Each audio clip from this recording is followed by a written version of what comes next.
స్వామి, ధనుర్మాస వ్రతము అలాగే ఇతర వ్రతాలన్నీ కూడా మనం ఇంట్లో జరుపుకుంటూ ఉంటాము. చాలామంది స్వామికి ఘనంగా అలంకరిస్తేనో లేదా రకరకాల ప్రసాదాలు పెడితేనో స్వామి అనుగ్రహిస్తారు, మనం కోరుకుంది నెరవేరుస్తారు అని చెప్పేసి ఎక్కువ డెకరేషన్ మీదే పెడతారు, పూజ మీద కాన్సన్ట్రేషన్ తక్కువ చేస్తూ ఉంటారు.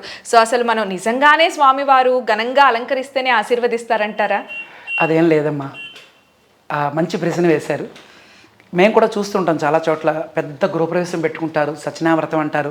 అక్కడ పాపం ఆ సత్యనావ్రతం దగ్గర అక్కడ కూర్చుంటారని మాటే, కానీ వచ్చిన వాళ్ళని హాయ్ బాగున్నారా, రండి రండి, కాఫీ తాగుతారా, టీ తాగుతారా అని ఇలాగే పలకరిస్తూ దీంతో ఉండిపోతారు తప్ప స్వామి ఇంకెంతసేపు త్వరగా చేయండి స్వామి అని అంటారు. ఆయన కూడా పాప ఏదో కథలు టక్కడం కొబ్బరికాయ కొట్టండి మమ్మ అనుకోండి, ముక్కు పట్టుకోండి, అక్షంతరం వేయించేయండి. పాప ఆయన బాగా చేయించాలని కోరుకుంటారు. స్వామి 3 గంటలు కదా, సో ఒక అరగంటలో అయిపోవాలంటే అని వీళ్ళు అనడం ఏదో ఫార్మాలిటీస్ కోసం. మీరు అన్నట్టుగా సొసైటీలో నేను ఎంత బాగా చేశాను అని అనిపించుకోవడానికే చాలా చోట్ల పూజలు జరుగుతున్నాయి. కానీ భగవద్గీతలో స్వామి ఎప్పుడో చెప్పాడు, మన దగ్గర ఏమీ లేకపోయినా పత్రం, పుష్పం, ఫలం, తోయం ఏమీ లేవనుకోండి, మన దగ్గర ఏమీ లేవు, ఆఖరికి ఒక చిన్న గ్లాసు నీళ్ళు తీసైనా స్వామి నీకు సమర్పిస్తున్నాను. బంగారం, ఆడంబరాలు వీటికి కాదు ముఖ్యం, ప్రేమ ముఖ్యం, భక్తి ముఖ్యం.